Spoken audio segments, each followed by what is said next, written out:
میری ہلاکت ہوگی، ہائے میں نارے جہنم میں جلوں گا، یا رب عفو کر اور صدا کے لیے راضی ہو جا، یہ کرم ہوگا تو جنت میں رہوں گا یا رب۔ صلو علی الحبیب صلی اللہ تعالی علی محمد۔ سنن ابن ماجہ میں ہے، خاتم المرسلین رحمت للعالمین صلی اللہ تعالی علیہ وآلہ وسلم نے کعبہ معظمہ کو مخاطب کر کے ارشاد فرمایا، مومن کی حرمت اس سے زیادہ ہے۔ سنتے جائیے۔ ایک اور ارشاد ہوا، مسلمان وہ ہے کہ اس کی ہاتھ اور زبان سے دوسرے مسلمان محفوظ رہے۔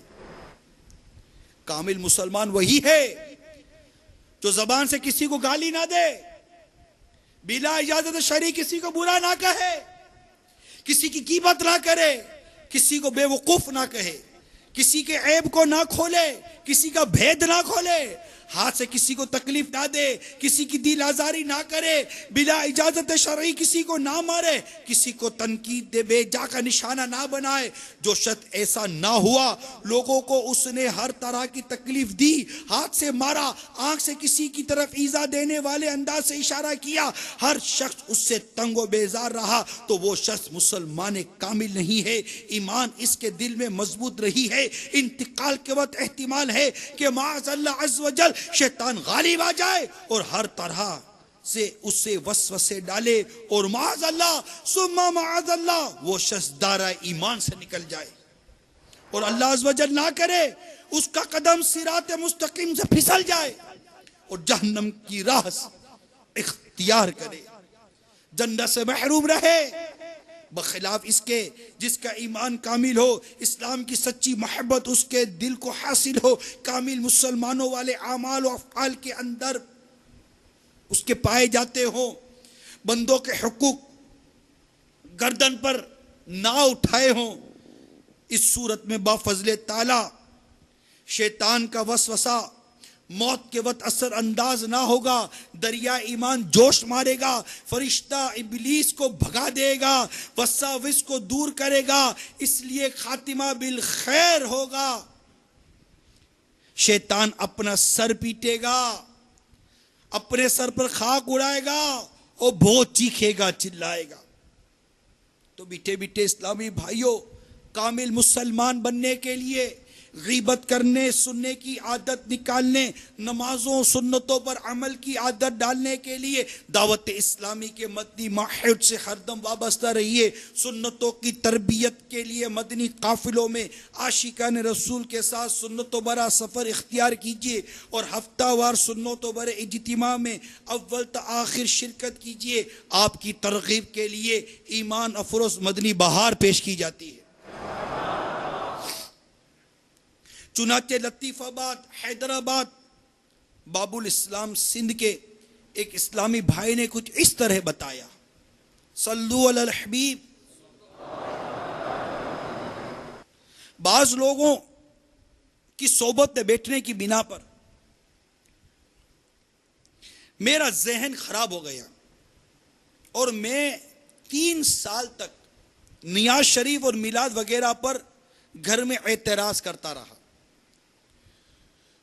مجھے پہلے درود شریف سے بہت شغف تھا، یعنی بے حد دلچسپی اور رغبت تھی، مگر غلط صحبت کے سبب درود پاک پڑھنے کا جذبہ ہی دم توڑ گیا۔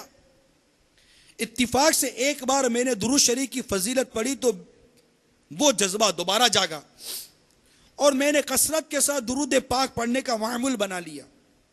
ایک رات جب درود شریف پڑھتے پڑھتے سو گیا تو الحمدللہ عز و جل مجھے خواب میں سبز گنبد کا دیدار ہو گیا۔ اور بے ساختہ میری زبان سے الصلاۃ والسلام علیک یا رسول اللہ جاری ہو گیا۔ صبح جب اٹھا تو میرے دل کے اندر ہلچل مچی ہوئی تھی۔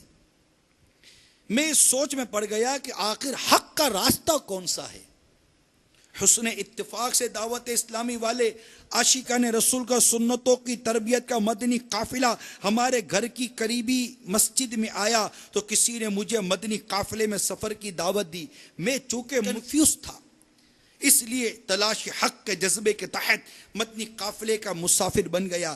میں نے سفید عمامہ باندھا تھا مگر سبز عمامے والے مدنی قافلے والوں نے سفر کے دوران مجھ پر نہ کسی قسم کی تنقید کی نہ ہی طنز کیا بلکہ اجنبیت ہی محسوس نہ ہونے دی. امیر قافلہ نے مدنی انعامات کا تعارف کروایا اور اس کے مطابق معمول رکھنے کا مشورہ دیا. میں نے مدنی انعامات کا بغور مطالعہ کیا تو چونک اٹھا کیونکہ میں نے تیرے زبردست تربیتی مدنی پھول زندگی میں پہلی بار پڑھے تھے. عاشقان رسول کی صحبت اور مدنی انعامات کی برکت سے مجھ پر رب لم یزل عز و جل کا فضل ہو گیا.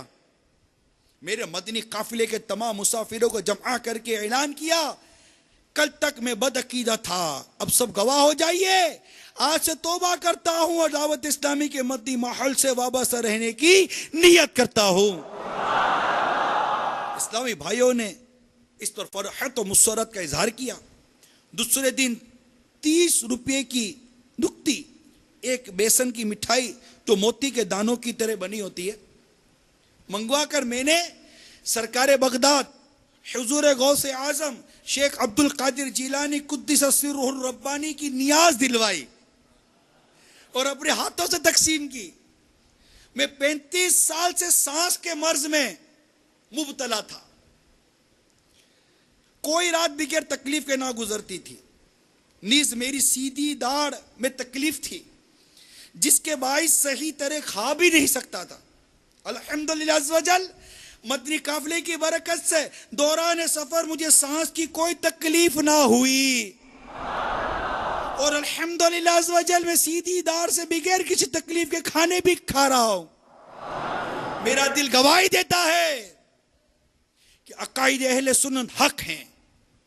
میرا حسن ظن ہے کہ دعوت اسلامی کا مدنی ماحول اللہ اور اس کے پیارے رسول عز و جل صلی اللہ تعالی وسلم کی بارگاہ میں مقبول ہے.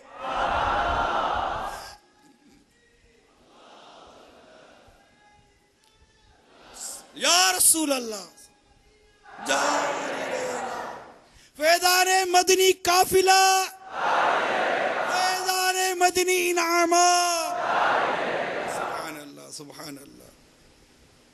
دیکھا میٹھے میٹھے پیارے پیارے اسلامی بھائیوں دعوت اسلامی کے مدنی ماحول کی عاشقان رسول کی صحبت کی برکت کس طرح اس مدنی قافلے میں ایمان کا تحفظ ہے. کس قدر اس مدنی قافلے میں اس مدنی ماحول میں عشق و محبت و سرور کی کیفیت ہے. ارے آپ بتائیے اے لاکھوں لاکھ اسلامی بھائیوں ذرا آپ دل پر ہاتھ رکھ کر بتائیے کہ دعوت اسلامی کے ماحول سے پہلے کا اس طرح جشن معراج منانے کی کبھی سعادت ملتی تھی؟ اب بتاؤ نا بھائی نہیں ملتی تھی.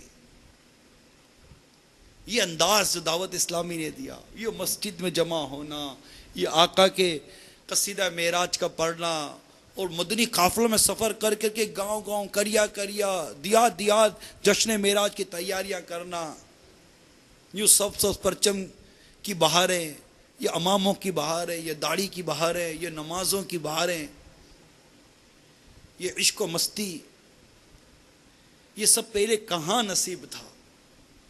یہ سب کچھ ملا ہے دعوت اسلامی کے مدنی ماحول میں.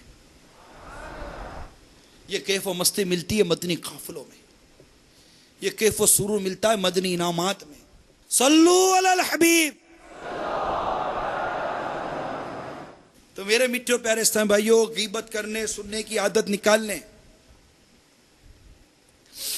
نمازوں اور سنتوں پر عمل کی عادت ڈالنے کے لیے دعوت اسلامی کے مدنی ماحول سے ہر دم وابستہ رہنے کی نیت کر دیجیے.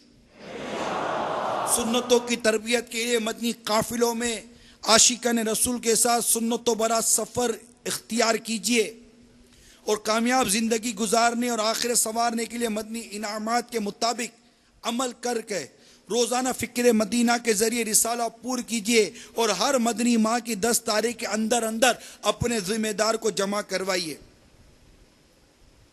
کون کو نیت کرتا ہے؟ کر لو یار، آج تو میرے آقا کے جشن معراج ہے، آج تو سارے کے سارے نیت کر لو، انشاءاللہ انشاءاللہ انشاءاللہ اب دعوت اسلامی کے مدنی ماحول سے بال برابر بھی دور نہیں ہٹیں گے۔ دن رات دعوت اسلامی کے کاموں میں اللہ میں توفیق دے تو لگے رہیں گے، جہاں بھی آپ بازار میں ہیں، گھر میں ہیں، دکان پر ہیں، ملک